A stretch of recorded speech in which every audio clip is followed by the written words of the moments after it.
Assalamualaikum warahmatullahi wabarakatuh.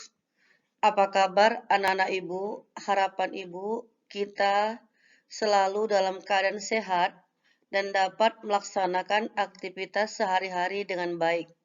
Amin ya rabbal alamin. Baiklah anak ibu, materi kita pada hari ini adalah jenis dan dokumen AMDAL. Jenis AMDAL terbagi atas dua. Pertama, AMDAL tunggal. Kedua, AMDAL terpadu.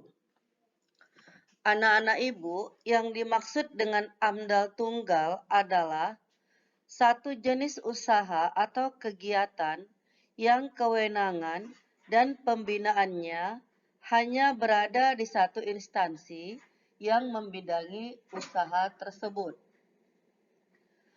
Sementara AMDAL terpadu disebut juga sebagai AMDAL multisektoral, yakni hasil kajian mengenai dampak besar dan penting dari suatu usaha ataupun kegiatan terpadu yang direncanakan terhadap lingkungan hidup dan melibatkan lebih dari satu instansi yang membidangi usaha tersebut.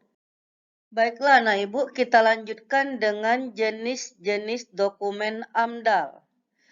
Jenis dokumen AMDAL terbagi atas 4. Dimulai yang pertama adalah kerangka acuan analisis dampak lingkungan hidup yang disebut dengan KANDAL. KANDAL adalah suatu dokumen tentang ruang lingkup serta kedalaman kajian AMDAL yang meliputi dampak-dampak penting yang akan dikaji dan batas studi AMDAL. Sedangkan kedalaman studi dan penentuan metodologi akan digunakan untuk mengkaji dampak penentuan ruang lingkup dan kedalaman kajian berasal dari kesepakatan antara penyelenggara proyek dan komisi penilai AMDAL melalui proses pelingkupan. Contoh dari isi KANDAL antara lain izin tata ruang, izin prinsip lokasi, peta-peta terkait, dan lain sebagainya. Selain itu, juga harus ada sosialisasi dengan masyarakat berupa pengumuman. Yang kedua, analisis mengenai dampak lingkungan hidup yang disebut dengan ANDAL. ANDAL adalah dokumen yang berisi analisis secara cermat terhadap dampak penting dari suatu rencana proyek. Dampak-dampak penting yang telah diidentifikasi di dalam dokumen KANDAL dianalisis lebih cermat dengan menggunakan metodologi yang telah disepakati dengan tujuan untuk mengetahui besaran dampak.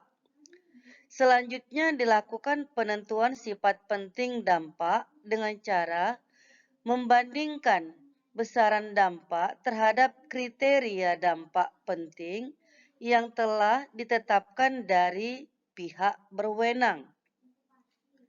Tahap berikutnya adalah evaluasi terhadap keterkaitan antara dampak yang satu dengan yang lainnya. Evaluasi dampak ini bertujuan menetapkan dasar-dasar pengelolaan dampak yang akan dilakukan untuk meminimalkan dampak negatif dan memaksimalkan dampak positif. Yang ketiga disebut dengan Rencana Pengelolaan Lingkungan Hidup atau RKL. RKL adalah dokumen yang memuat upaya-upaya untuk mencegah, mengendalikan, dan menanggulangi dampak negatif dan memaksimalkan dampak positif suatu proyek. Upaya-upaya tersebut dirumuskan berdasarkan kajian AMDAL.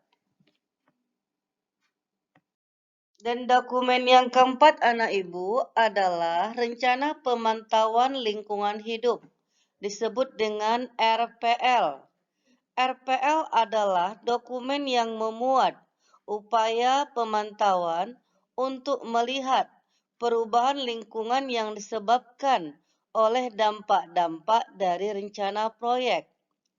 Hasil pemantauan ini digunakan untuk mengevaluasi efektivitas upaya pengelolaan proyek yang telah dilakukan, ketaatan penyelenggara proyek terhadap peraturan lingkungan hidup, dan dapat digunakan untuk mengevaluasi analisis dampak digunakan dalam kajian AMDAL. Demikianlah anak ibu materi kita hari ini. Terima kasih atas perhatiannya. Semoga bermanfaat, tetap semangat, dan terus belajar. Wassalamualaikum warahmatullahi wabarakatuh.